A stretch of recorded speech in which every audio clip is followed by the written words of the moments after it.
T'as les fiches, t'as le programme, t'es une quiche. Pas de problème, Paul, maths, Barnac, c'est des maths en poème. Le bac c'est le totem, X et gratos, fin des notes locos, matos, locos. Des maths pour les costauds, taf du costro. Bonjour les matos locos, on se retrouve pour la première fiche du chapitre les polynômes du second degré. Qu'est-ce que c'est que les fonctions polynômes du second degré? Ce n'est rien d'autre qu'une famille de fonctions comme les fonctions affines, et en classe de première tu vas étudier ces fonctions-là et tu devras tout connaître sur elles. Donc lisons ensemble. Un polynôme du second degré est une fonction définie sur R. Ça veut dire quoi? Ça veut dire que tu peux remplacer x par n'importe quel nombre. Il n'y a pas de valeur interdite, pas comme avec les fractions ou les racines carrées comme tu as pu le voir en classe de seconde. Et donc c'est défini sur R par f de x égale ax au carré plus bx plus c. Donc il y a un terme en plus qui se rajoute par rapport aux fonctions affines, c'est ce ax au carré. Le a ici n'a rien à voir avec le a des fonctions affines. Lorsqu'on disait f de x égale ax plus b dans les fonctions affines, a c'était le coefficient directeur, b l'ordonnée à l'origine. Ici ça n'a rien à voir, c'est juste qu'on utilise les mêmes lettres. Pourquoi? Parce que ce sont les premières lettres de l'alphabet tout simplement. Et donc, qui sont les coefficients A, B et C? Donc déjà, c'est ce qu'on appelle des coefficients ou des paramètres.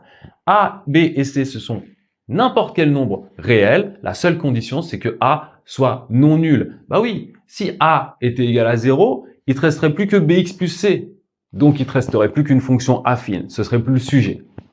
Alors, la première chose qu'on va faire ici, c'est de reconnaître rapidement les coefficients A, B et C lorsqu'on te donne une fonction polynôme. Regarde ici, je t'ai donné 1, 2, 3, 4 fonctions polynômes du second degré. Celle-ci, celle-ci.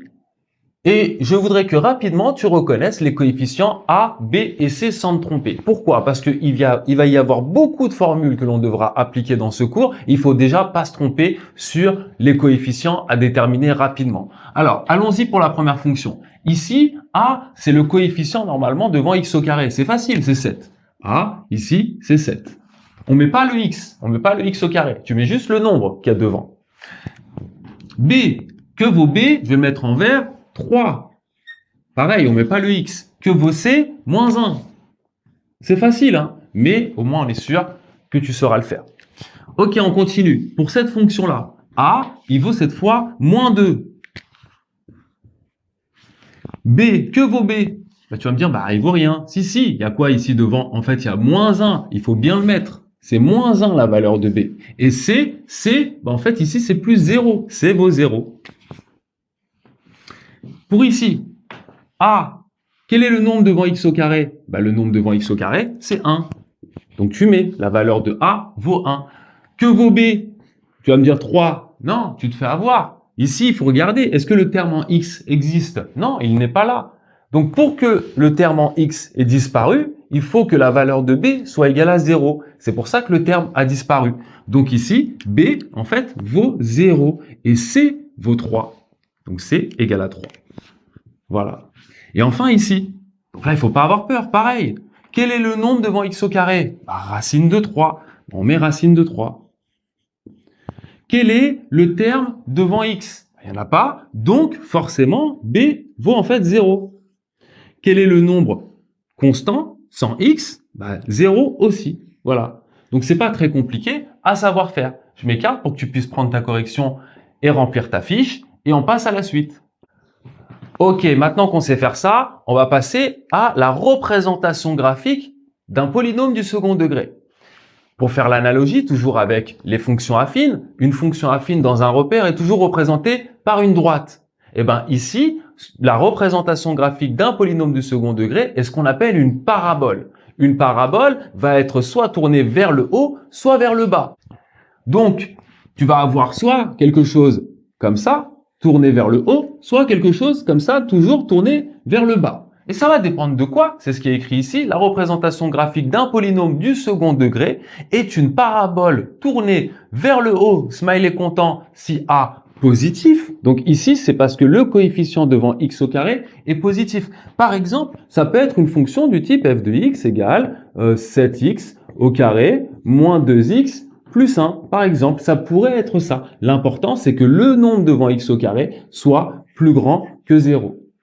Et tourner vers le bas, smiley pas content, dans le cas où A est négatif, par exemple, regarde, je vais te mettre une autre fonction, moins 2x au carré plus 7, on va s'arrêter là. Et bien ça suffit, pourquoi? Parce que le terme devant, le coefficient devant x au carré est négatif, donc la parabole est tournée vers le bas, tout simplement. Ça, c'est la première chose très importante à savoir parce que tout ça, ça va nous aider à faire par exemple des tableaux de variation.